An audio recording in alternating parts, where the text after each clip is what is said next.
First, it was the little brave state of Vermont. They passed the first Wolf Pac resolution calling for an Article 5 convention. Now, people do it for different reasons and they have different motivations, but they all come back to the same idea. Money is killing our democracy. It has swarmed all over politics. They have, in essence, bought all of our national legislators, and the good people of Vermont wanted to fight back. Now, the thing is, if you call for a convention for that specific amendment, if you get 34 states to do it, they must do it, and you don't need Washington at all. But they said, it's just Vermont. Okay, you know, our group, Wolf Pac, helped there a little bit. The good people of Vermont really earnestly wanted to do it. Senator Ginny Lyons was one of the first people to reach out to try to solve this problem. But it's just little Vermont. Wait a minute now. I see California there. What is going on? Well, I told you a little earlier that the California Assembly passed a resolution introduced by Mike Gatto. It's HAR1. It was the first resolution introduced because it's that important. Now, Mike Gatto came on this conclusion. He's an assemblyman in California all by himself. And we later supported it because we're like, great, you want to do a convention based on Article 5 to get money out of politics. We couldn't be happier about that. But he pushed forward on it on his own. All of a sudden, it started to get a little bit of momentum. And in the Assembly, it passed 51-20. But then we weren't supposed to get a vote in the Judiciary Committee in the Senate. It was going to get blocked in the California Senate. Wait a minute, we got a vote. In fact, close to 70 Wolf Pac volunteers showed up there and said, we're here to tell you that the citizens of California want to get money out of politics. The senator who was in charge of that committee said at the end, after over 60 people testified in favor, is there anyone who dares to oppose this resolution? Okay. Apparently there wasn't. It passed 5-2. Now, today, it goes to the full Senate. State number 2, 23-11.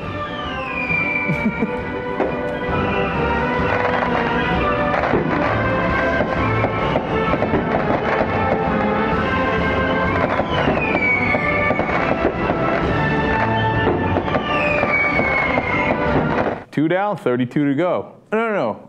Tell me it's impossible again. Oh, I love to hear. Let me tell you how this happened in California. And by the way, California, just the largest state in the union. That's all. Okay. And we're just getting warmed up. So, as I told you, Mike Gatto introduces it, total American hero. I'll tell you about some of the other senators and assemblymen in a second, and some of our volunteers. But let me just tell you about a couple of quick stories first. So Allison Harston is the Wolf Pac leader in California. She'd never seen the Young Turks, doesn't know a thing about the show. She was researching on her own to see, hey, what's wrong with our government? She came to the conclusion, I got it, it's money in politics. Then she looked around in the different groups trying to fight back against money in politics. She volunteered for several of them and then came to the conclusion, these Wolf Pac guys, they have a plan for action. It's not, hey, let's raise awareness. Hey, let's theoretically do something. Let's ask someone else to do something. No. We're not asking anymore. We're demanding. She became our state leader, high school teacher in Orange County. Just like you and me, anybody. She's not a lobbyist. She didn't know anything about politics before. She's a high school teacher. She organized the best state that we have in the whole country in terms of organization. Now, she has the luxury of these great volunteers and obviously a huge state and a ton of volunteers in California, of course. But boy, does she organize the hell out of them. And they were an army that proved irresistible. Because it's one thing to have a great assemblyman like Gatto introduce this. It's another thing to have a whole army behind you pushing and pushing. And you think there weren't roadblocks? There was 800 different roadblocks. I went down to Sacramento myself personally last Thursday when we thought it was going to pass. It didn't pass then. It didn't get introduced then because that's politics. Things happen. And I talked to the volunteers that had all come. Some drove from Orange County. Some flew in from Orange County. And I said, look, man, this is what happens all the time. This is what happened at the Young Turks, too. You get setback after setback and you fight past it. Now, let me tell you about two volunteers in particular fighting past it. One was Raul Carranza.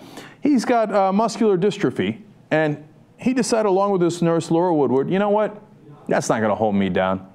They literally went around in his wheelchair, neighbor to neighbor, asking them to call their senators to support this resolution, okay? You want to talk about overcoming odds. Now let me tell you about Michelle Sway. She's a senior in high school. Senator Jackson today, during the vote, said, I can't believe how many young people have called us about this resolution. See, young people aren't supposed to be interested in politics.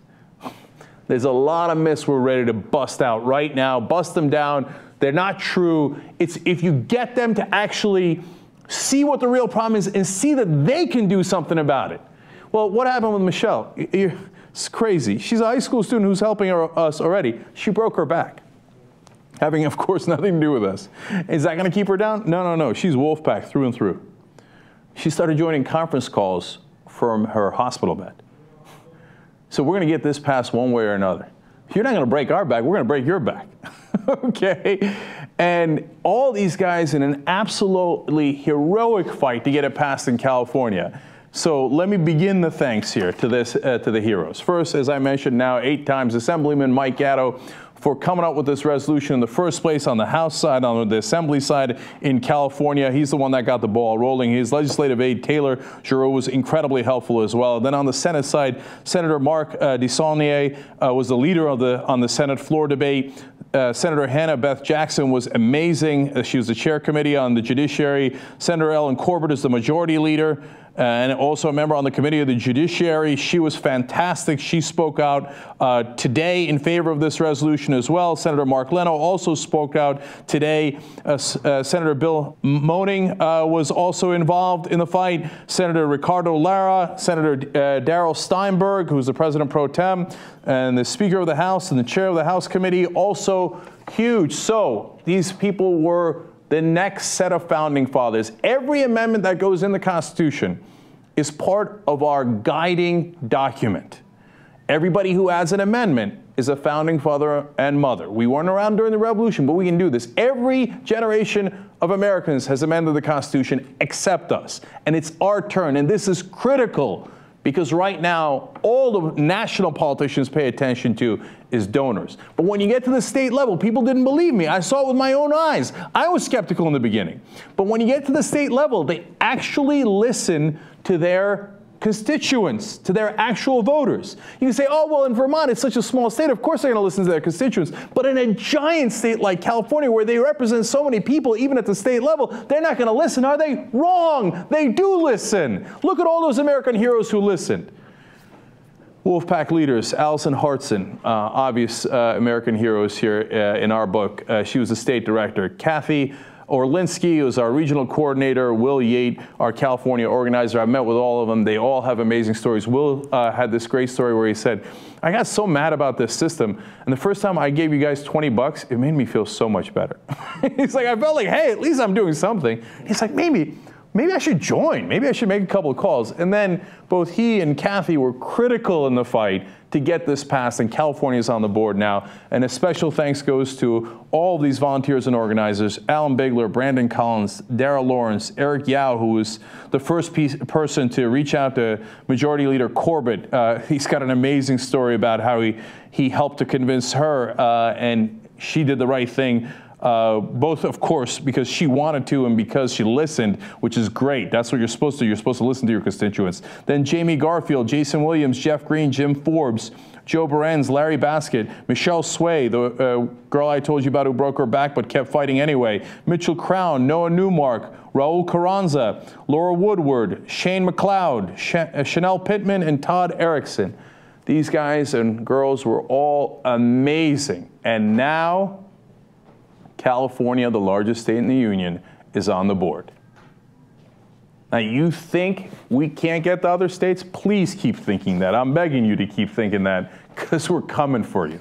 Okay? We're not going to stop until we get this done. But I got to thank one last set of people.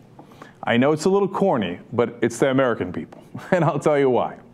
And in this case, of course, specifically the people of California, who made all those calls, who told their state leaders, we got to get this. There's no other way. Look, a new Gallup poll came out. It's amazing. Do you know what the approval rating of Congress is at now? 7%. 7% of Americans surveyed said they have a great deal or quite a lot of confidence overall in Congress. I love this quote from the story. This is the lowest confidence score Gallup has recorded for any institution ever. Okay. Look, The reason we have success in these states, the reason we got these 2 states when they told us we couldn't get any, and the reason why we're going to get all 34 and why we're going to go to the convention and we're going to get an amendment and we're going to get our democracy back is because 93% of the American people are sick of this Congress, sick of this corruption, sick of the fact that our representatives don't represent us. So the minute you get it introduced, yes, there'll be a ton of roadblocks as they were in California, but we will overcome all those roadblocks because we have the overwhelming majority of people on our side. Now, 93% isn't just Democrats or liberals or progressives. That's conservatives, that's libertarians, that's all Americans. Please tell me we can't get red states. Tell me that next, because we're coming. It's a great day in America today, man. California's on the board. We got 32 more to go. Roll up your sleeves, wolf-pac.com. What are you doing in your states? Are you giving that $20 that Will talked about that made him feel better? Are you joining up as a member? Are you joining up as a volunteer? Look, Michelle, high school student making phone calls from her hospital bed. You tell me you can't make one from your couch? Do you have any idea how good it feels when you win? When, as Allison in my book famously said, when you get the power back, oh, that feels good, man. Let them hear you roar. Let's get our government back. Let's get our democracy back. Let's go get them, man. Up and at them. Up and at them. Wolf-pac.com. Let them hear you. I'll see you at the convention.